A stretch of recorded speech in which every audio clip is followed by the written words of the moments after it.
세 번째로 해야 되는 거는 채권 투자자라면 당연히 해야 되는 요소, 가장 중요한 재무제표 분석을 하셔야 됩니다. 채권을 분석하기 전에는 이 정도는 분석해 주셔야 돼요. 그래서 그 내용은 다 본다라고 생각하셔야 되고, 중요 부분만 본다고 생각하시면 안 돼요. 이거는 채권은 주식이랑 다르게 정답이 어느 정도 있어요. 정답에 대한 길을 안 벗어나려면 많은 것들을 읽고 좀 많은 것들을 사전에 공부를 해줘야 돼. 근데 주식이 어려운 게 뭐예요? 공부를 해도 이게 답인지 아닌지 모르죠. 근데 채권이라고 하는 거는 공부를 좀 하면 어느 정도 가이드라인에 맞춰가지고 갈 수 있다 보니까 뭔가 심적으로 더 안정감이 있을 수 있는 거예요. 내가 확신을 가지고 투자할 수 있는 부분이니까 그만큼 공부는 하자, 이렇게 생각하고 접근해주세요. 일단 첫 번째로 재무제표 관련해가지고 보실 건 뭐가 있냐면, 이거는 봐주셔야 되고요. 기본적으로 첫 번째로 이 기업이 연결 기준으로 또 별도 기준으로 재무제표 부채 비율의 추이가 어떻게 바뀌었고, 매출액과 영업이익과 당기순이익이 어떤 흐름을 가지고 찍혀왔는지는 일단 1차적으로 봐주셔야 돼요. 유니킹 같은 경우에는 여기 연결 기준 그리고 별도 기준으로 이렇게 재무제표를 가지고 왔고, 자산이랑 부채는 저희가 별도로 볼 거기 때문에 이건 중요치 않아. 근데 여기 있는 이유는 뭐냐면 이 부채 비율에 대한 추이를 보고 싶어서예요. 근데 얘 같은 경우에는 지금 보면은 골프 사업이 나중에 향후 올해 하반기부터는 핵심이기 때문에 연결 기준으로 부채 비율을 좀 보는 게 좋긴 한데요. 그랬을 때 연결 기준으로 부채 비율을 보면 194%, 2년 전에 176%, 167%, 엄청나게 급격하게 오르고 있다는 거 볼 수 있죠. 부채 비율이 194%의 자산 규모가 3,800억 정도밖에 안 되면 조금 그래도 변동성도 크기 때문에 안정적이다라고 볼 수 없는 수준이라고 봐주면 되고, 다행히 별도 기준으로 보면은 부채 비율이 107%예요. 근데 일단 연결 기준으로 계속 올라가니까 전체 이 그룹 전체 차원에서 안정성은 좀 떨어진다라고 볼 수 있고, 두 번째로 매출액 같은 경우에는 정체지만 이것도 3분기까지라서 900억인 거지 4분기로 하면은 1.25 곱하면 되잖아. 그러면 이 1200억이랑 비슷해요. 그래서 항상 1200억씩 가까이 이렇게 매출을 찍는데, 중요한 건 뭐냐면 영업이익이 급격하게 떨어지고 있어요. 원자재 가격은 오르는데 3차 벤더다 보니까 원자재 가격이 올랐다고 해서 감님들, 고객사들한테 그 가격 전이를 할 수 없는 거야. 전가를 할 수 없는 거야. 그러니까 얘네들이 전부 다 원자재 상승폭에 대해서 부담을 다 가지고 있다 보니까 수익성은 떨어지는 거죠. 그래서 매출액은 그대로 잘 일자로 가는데 영업이익은 떨어지는 그림. 당연히 당기순이익도 떨어지겠죠. 이렇게 해서 이런 그림을 그리고 있다, 이렇게 해서 봐주시면 되고, 그래서 실적 같은 경우에는 이렇게 연결 기준으로 봐주시는 게 좋아요. 그래서 이런 것들을 정리해서 보자면 이렇게 정리할 수 있어요. 매출액은 1200억 원대로 안정적이나 수익성 악화로 영업이익이랑 당기순이익은 급감하였다.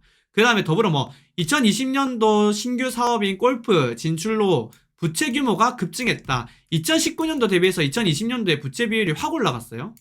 그리고 재무 구조가 급격하게 악화가 됐다. 그러니까 뭐가 되는 거예요? BW 발행까지 오게 된 거죠. 별도 기준으로 부채 비율은 높다 할 수 없지만 연결 기준으로는 이미 지금 많이 올라가고 있는 모습이 있고요. 부채 비율 하나만 보고 부채 비율이 90%니까 100%가 안 돼서 안전하다 이렇게 하면 절대 안 돼요. 일단은 1차적으로 첫인상, 지금 여기서 보는 이 표는 소개팅 정도예요. 그래서 내가 소개팅을 했는데 생각보다 좀 안정적이네, 부채 비율이 100% 이하면 생각보다 좀 예쁘시네요, 이렇게 생각하고 넘어가는 거지. 근데 그 사람의 성격, 취미, 그냥 다른 조건들, 내가 필요로 하는 조건들, 이런 것들 다 봐야 되잖아. 그렇기 때문에 이 정도 첫인상을 보고 나서 이 자산과 부채는 하나하나 다 뜯어봐야 됩니다. 자산을 보게 되면 일단 이거는 하는 방법이 다 다르긴 한데, 저 같은 경우에는 아무튼 자산이랑 부채는 계정 하나하나를 다 보셔야 되고요. 여기서 일단은 비중이 많이 차지되는 애들을 위주로 봐야 돼. 그래서 보면 제일 1번으로 제일 많이 차지하고 있는 게 38%, 2380억 중에 여기서 잠시 재무제표 같은 경우에는 얘네들이 기업이 망했을 때 청산 가치를 보는 거기 때문에 연결이 아니라 별도로 봐주시는 게 좋고요. 만약에 진짜 별도로 하는 내 개인 사업에 대한 매출 비중은 요만큼밖에 안 되고, 연결로 잡히는 애들의 매출이 훨씬 더 중요하다라고 할 경우만 연결로 같이 이렇게 가미해서 볼 수 있는 정도. 일단 기본적으로는 별도 재무제표를 보고 판단을 하신다, 이렇게 생각하시면 되고, 1번이 유형자산, 그죠? 주요자산 중에 가장 1빠따가 유형자산, 2빠따가 재고자산, 3빠따 기타 유동금융자산, 4빠따 종속기업, 관계기업, 5빠따 매출 채권 및 기타 채권, 이렇게 되는 거예요. 맞죠? 이 정도가 주요 자산이고, 나머지는 0. 몇 프로, 1. 몇 프로, 3.1% 이러니까 일단 요 주요한 것들만 먼저 봐주면 돼요. 주요한 것들을 먼저 보는데, 이 주요한 것들이랑 열외로 현금은 항상 중요할 거 아니에요. 현금성 자산. 현금성 자산은 정말 중요할 테고, 이 현금성 자산을 보게 되면 얼마가 있냐. 이 2038억짜리 규모에서 41억밖에 없어요. 현금이. 대략적으로 2%거든요. 그러니까 자산 규모 대비해서 현금은 좀 너무 작다. 일단 이렇게 1차적으로 판단을 할 수 있고요. 그 다음에 각각 이제 이렇게 보자고. 그래서 이 유형자산을 먼저 살펴보게 되면, 유형자산 같은 경우에는 우리가 TV라고 하자면 토지가 좀 많은 게 좋아요. 왜냐면 토지 갖고는 뭔가 장난치기가 어렵거든. 그리고 가격이 많이 안 떨어져. 그래서 토지 같은 경우가 이제 조금 핵심이고, 토지가 많을수록 유형자산에 대한 가치는 좀 안정성이 좋다, 자산에 대한 건전성이 좋다, 이렇게 판단할 수 있는데, 이것도 전부 다 뭐다? 그 다트에서 검색하셔가지고 사업보고서 들어가신 다음에 재무제표 주석란에 가면 이 전부 다 이 자산 계정별로 얘가 어떻게 구성이 되어 있고 요소별로 얼마씩 있는지 이런 것들 나오거든요. 그래서 거기서 뜯어보면 유형자산 같은 경우에 토지가 거의 한 245억, 그리고 기계장치가 한 189억, 그리고 구축물이 59억 등등등 이렇게 있어요. 토지는 245억 정도밖에 안 돼. 그래서 요거 참고하시면 되는데, 유형자산 같은 경우에는 나중에 뭐 시간을 걸리면서 현금화는 할 수 있지만 현금성 자산만큼 이게 바로바로 이렇게 현금화가 안 되잖아. 그래서 당연히 뭐에 속해 있어요? 비유동 자산에 있는 거잖아요. 근데 얘를 담보로 잡고 채권을 발행하거나 해서 자금을 유입할 수 있어요. 그래서 유형자산은 담보 가치가 중요한데 한 70에서 75%까지가 맥시멈이라고 보시면 되거든요. 당연히 100%까지 해서 그 대출을 안 해주겠지. 근데 이미 550억 대출이 그 담보로 해서 지금 대출이 나가 있어요. 그게 이미 783억에 550억이면은 70% 가량이거든요. 그러니까 유형자산이 뭔가 자산의 가치로서 행사되기 되게 제한적이에요. 이미 담보로 다 잡혀져 있어가지고 제공돼 있어서. 그래서 이 점 유형자산을 봤을 때는 담보가 어느 정도 잡혀 있는지를 꼭 보셔야 되고, 지금 유니캔 같은 경우에는 차입금 담보로 많이 잡혀 있어서 추가 여력은 좀 제한적이다, 우리가 이렇게 볼 수 있고, 두 번째로 이 재고자산 같은 경우에 412억, 얘는 일단 첫 번째로 이슈가 뭐가 있냐면, 이 재고자산을 실사해가지고 다 넣는다고 하더라도 이게 시간이 걸리면서 만약에 매출로 이렇게 수익을 못 내고 오랫동안 가지고 있게 되면은 이 재고자산이 뭐가 돼요? 훼손이 되잖아. 그러면서 발생하는 감모 손실이 있고, 두 번째로 내가 지금 이 재고자산을 가지고 상품을 만들었을 때 가치는 하나당 1,000원인데 시간이 지나면서 이게 유행에 뒤처져가지고 한 개당 100원밖에 안 될 수 있잖아. 그랬을 때는 평가 금액 차이가 날 수 있다고. 그래서 두 번째로 평가 손실이 발생할 수 있어요. 근데 이게 이 평가 손실을 가지고 사전에 좀 이 손실 충당금, 기대되는 손실의 충당금을 잡는데, 그 손실 충당금이 높을수록 재고자산에 대한 훼손이 많아지다, 이렇게 생각할 수 있고, 낮을수록 재고자산에 대한 훼손이 좀 적네, 이렇게 일단 1차적으로는 판단할 수 있어. 근데 이 유니캔 같은 경우에 재고자산에 대한 평가 충당금이 0.6% 정도예요. 이거 진짜 낮은 수치거든요. 엄청나게 낮아요. 근데 1차적으로 보면 그런데 이게 조금만 2차적으로 사고를 해보면 그만큼 손실을 작게 잡고 있다는 거잖아. 근데 회계법인이 바뀌고 실질적으로 다시 좀 깊이 있게 재고조사를 들어갔는데 이 재고가 생각보다 허술하게 검사가 돼서 보니까 평가 손실을 어마무시하게 쳐야 될 수도 있고 감모 손실이 된 게 어마무시할 수도 있다고. 근데 이거를 계속해서 눈 감고 넘어가다 보니까 이렇게 극명하게 낮은 수치의 손실 충당률이 있을 수 있어요. 제가 봤을 때는 이 후자에 대해서 지금 현재 이렇게 성장성도 많이 없고 매출액이 뭐 폭발적으로 성장한 것도 아닌데 지금 410억 정도의 그 많은 비중의 재고자산을 다 떨어낼 수 있다라고 하기에는 물음표가 들거든요. 근데 지금 평가 손실 충당금으로 0.6%밖에 안 잡았다는 거, 지금 뭔가 나중에 뭔가 유사시에 재고조사를 확 들어가게 되면은 여기서 많이 떨어내야 될 수도 있을 것 같아요. 그러면 재고자산 같은 경우에도 뭔가 이거 봤을 때 자산 건전성 측면에서는 그렇게 막 유효하진 않다, 이렇게 저는 개인적으로 판단을 했고, 그런 경우에 의심이 간다고 하면 50%가량 때려버리면 돼요. 그래서 재고자산이 많은 게 좋은 게 아니거든. 그래서 재고자산은 유사시에는 50% 때려낸다고 해서 한 200억 정도로 때려내는 거지. 유형자산 같은 경우에는 이미 지금 70% 썼으니까 0 되고, 그럼 봐봐, 2030억에서 780억 날라갔고요, 200억 날라갔어. 그러면 980억 날라갔어. 그러면은 1000억 정도 날라갔거든요. 그러면 실질적으로 이미 벌써 뭐 자산 같은 경우에는 1000억이라 보고 접근을 해야 돼. 그럼 부채 비율은 뭐예요? 부채가 상대적으로 많아지고 자본이 그만큼 줄어드니까 부채 비율은 확 올라갈 수 있겠지. 그만큼 위험한 기업이다, 우리가 이렇게 판단을 할 수 있는 거고, 산 빠따가 기타 유동 금융자산. 근데 이것도 좀 터무니없어. 기타 유동 금융자산도 뭐로 구성되어 있는지 봤더니 자기 그룹사 있죠. 자기 계열사에다가 다 대여금이나 보증금을 지급한 거예요. 그래서 유니골프에 지금 보니까 대여금이랑 보증금으로 해서 대략적으로 230억, 그리고 유니원에 지금 보니까 대여금으로 43억. 이거 전부 다 그룹사 자산이에요. 그러니까 그룹사 망하면 이거 못 돌려받아요. 예, 못 돌려받아. 얘가 디폴트가 난다는 건 밑에 애들 가지고 이미 회생을 못 시킨다는 뜻이거든요. 그러니까 이미 밑에 애들도 나락간 거야. 그러면 뭐 당연히 이게 못 받지. 종속기업 유니원 하나거든요. 유니골프는 손자 회사이기 때문에 유니캠 재무제표에는 안 들어와요. 얘는 유니원에 대한 그 60% 지분율에 대한 가치고, 얘 같은 경우에도 유사시에는 0이 된다고. 그러면 얘도 0, 0, 0.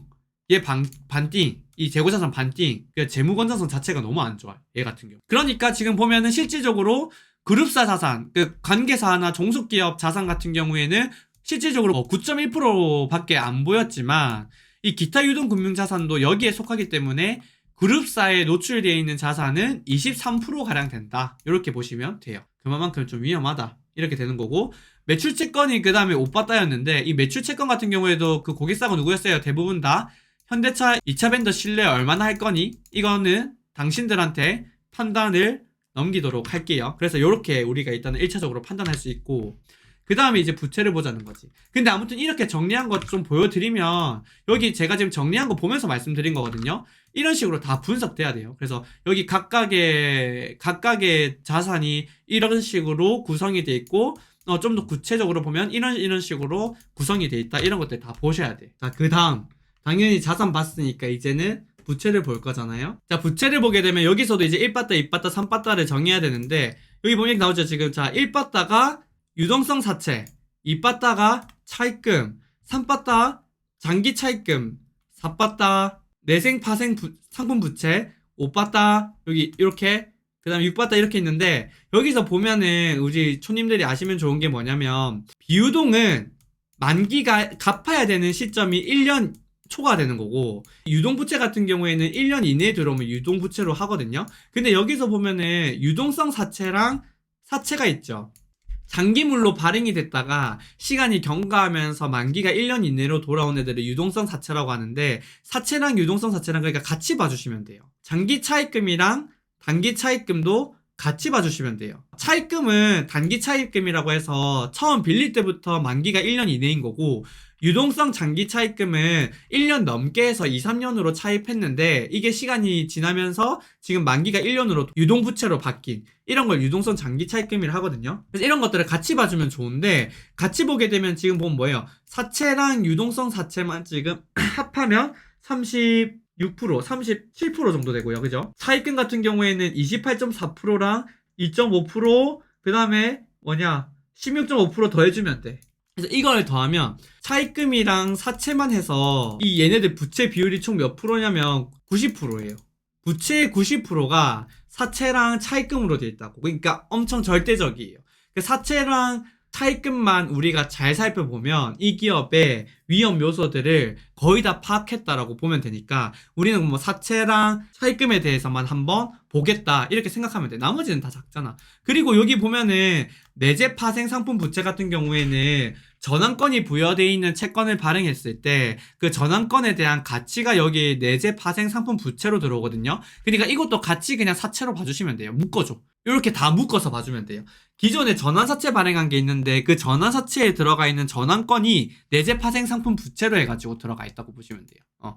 여기 유동성 사채랑 이 두 개 나눠져 있어서 들어가 있기 때문에 이 두 개를 합치면은 전환사채 액면, 남아있는 잔존 액면이랑 비슷하거든요. 그래서 이렇게 봐주시면 되고, 자, 차입금이랑 사채를 좀 더 깊이 있게 보자고. 그래서 보게 되면, 자, 보면 제가 또 대충 했다고 할 수 있어가지고, 자, 우리 촌님들 보게 되면은 요거 차입금, 이것도 전부 다 그 재무제표 주석에 가면 다 있어요. 이거 장기 차입금, 그 다음에 이거 뭐 사채, 이런 것들 다 표 가지고 분석하는 거예요. 이런 것들 다 노가다라고 보시면 되고, 이런 것들을 다 가지고 와서 분석해서 이제 이러한 결론들이 나오는 거예요. 첫 번째, 주요 부채로는 사채와 차입금인데, 파생 상품 부채, 이거 아까 전환권이라고 했죠. 고려하면 90%로 절대적이다. 그리고 아까 전에 그 제가 잠시 보여드린 표를 다 정리해서 합산하면 1년 이내에 만기가 도래하는 채무는 모두 1310원이에요. 그 중에서 보증 부분, 계열사 쪽으로 보증하는 게 그 보증 만기가 1년 이내로 도래했을 때 다 포함하면 1310억이거든. 근데 그거는 크레딧 이벤트가 발생 안 하면은 실질적으로 발생 안 하는 채무잖아요. 그러니까 그 부분을 제외하면 913억이. 그래서 지금 보면은 1년 이내에 도래하는 사채나 차입금 관련해가지고 만기 도래하는 게 913억이다. 근데 아까 현금 얼마 있다 그랬어요? 현금성 자산이 41억밖에 없어요. 이거 안 되죠? 그럼 얼마가 부족해요, 지금? 거의 860억, 870억이 부족합니다. 근데 지금 채권 발행하는 거 얼마예요? 200억. 근데 거기에 운영비 들겠죠? 그러면 이거 차체로 만약에 운영비 50억 정도 빼면은 150억 정도가 이 채권을 상환할 수 있는 여력이에요. 그럼 나머지 어떻게? 차입금이 다 지금 담보가 제공돼 있으니까 유형자산이 롤오버가 된다고 하더라도 그냥 채권 있죠. 그냥 채권. 담보 제공 안 돼 있는 그냥 사채만 이미 지금 150억이 넘어요. 일반 사채. 전환 사채까지 포함하면 거의 300억.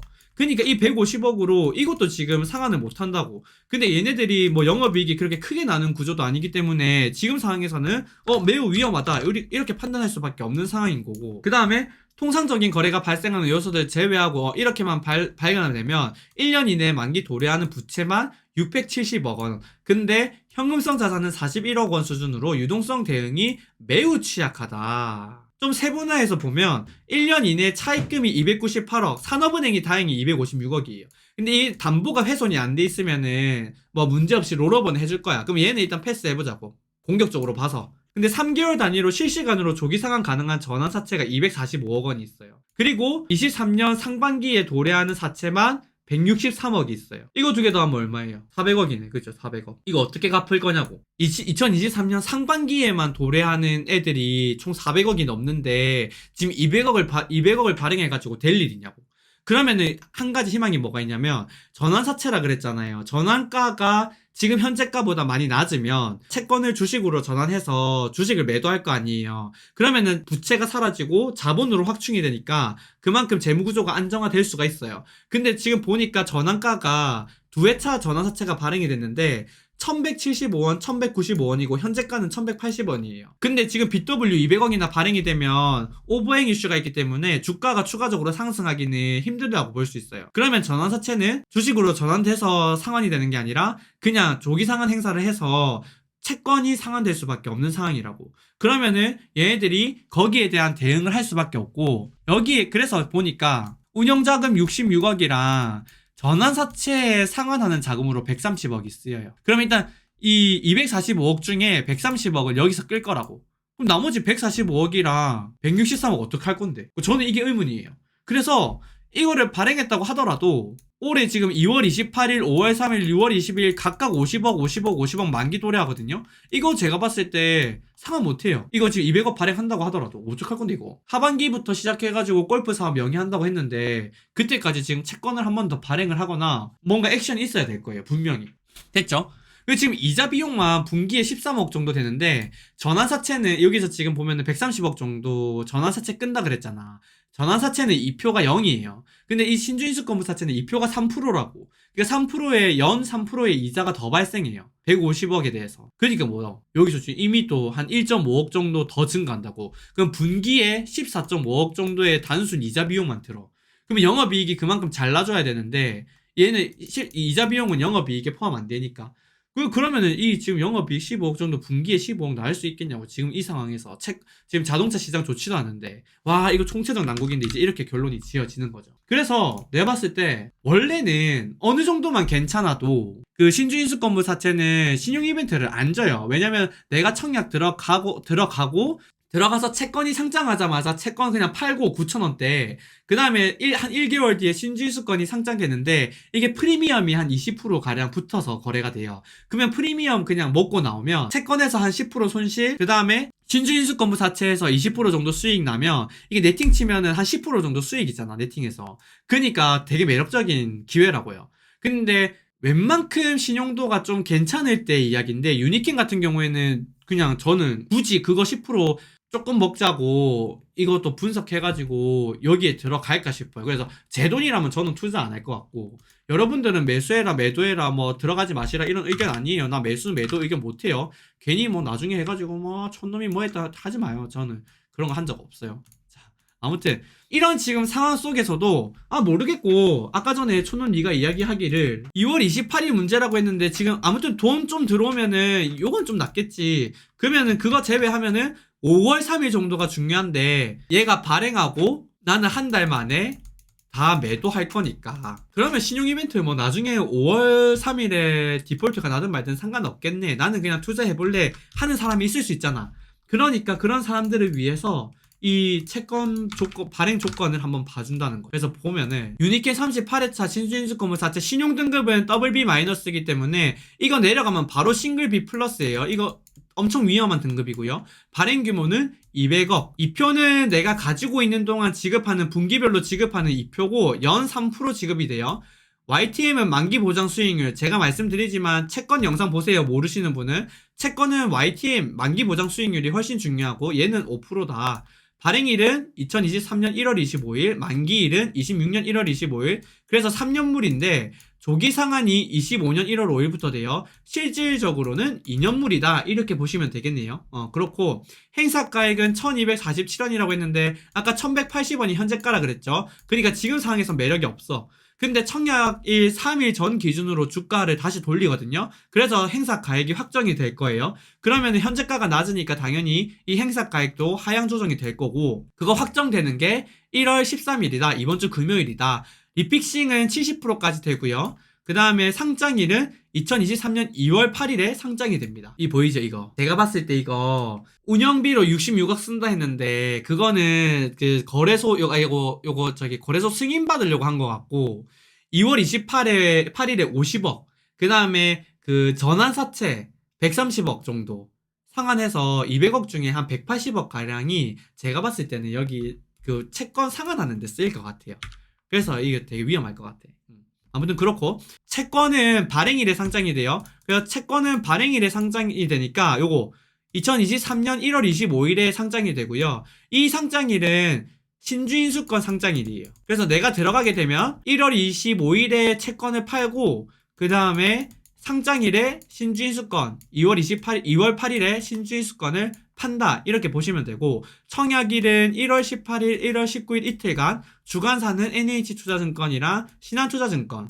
모집 방법 같은 경우에는 단순히 모집을 주선하는 경우가 있고 잔액인수가 있고 총액인수가 있는데, 총액인수는 이 주관사가 그냥 애초에 다 이 200억을 떠온 다음에 그 다음에 얘네들이 세일즈를 하는 거고, 잔액인수 같은 경우에는 일단은 먼저 세일즈를 해서 다 모으고 200억 중에 만약에 190억이 모이고 10억이 미달이다. 그러면 이 미달된 금액에 대해서만 요렇게 그 얘네들이 인수하는 조건이에요. 이 두 개 같은 경우에는 그래도 괜찮아. 근데 지금 이번 건은 뭐 모집주선이죠. 모집주선은 이 NH투자증권이나 신한투자증권이 뭘 노출이 되지 않아요. 위험 요소가 전혀 없어요.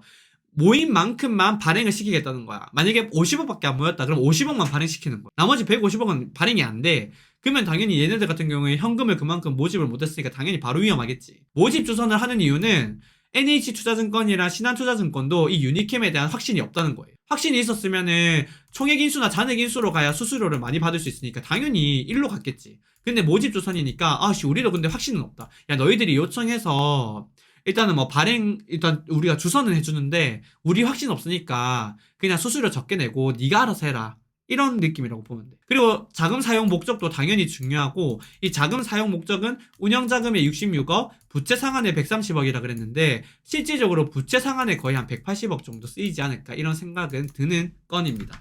그래서 결론 말씀드리자면, 최근에 유니캠이 차입하거나 1년 전이에요. 최근이라고 해도 사채 발행 금리는 5%대야. 그래서 지금 보면 YTM이 5%로 돼 있다고 보시면 되고, 그 대신 신주인수권부 사채니까 2표는 좀 낮지. 그래서 2표는 3%. 그 다음에 요 부분, 행사가액이 지금 현재가액보다 현저히 낮게 확정이 된다고 하면 단기 트레이딩 관점에서 매력적이에요. 왜냐면은 내가 봤을 때 바로바로 뭐 채권 상장하자마자 매도하고 신주인수권 상장하자마자 매도하면은 수익 날 수 있을 가능성이 있거든요. 그러니까 여기에 대한 그 트레이딩 관점에서 매력이 확실히 높으면 좋은데 현재가랑 지금 행사가액이랑 차이도 많이 없었잖아. 그러니까 여기서도 매력이 없어. 그리고 모집 방법이 모집 주선이라는 점에서도 여전히 별로고 유동성 위험 발생은 여전히 가능하고 재무제표 봤을 때 추가적인 자금 조달이 없을 경우에는 신용 이벤트도 발생 가능한 걸로 보인다. 따라서 내가 내 돈 주고 투자한다라고 하면 너희들 투자해라 투자하지 마라 이거 아니야. 행사가액이랑 현재 주가만 1월 13일에 모니터링하고 여기에서 매력이 없으면 나는 100% 패스할 것 같다. 이렇게 정리할 수 있을 것 같아요.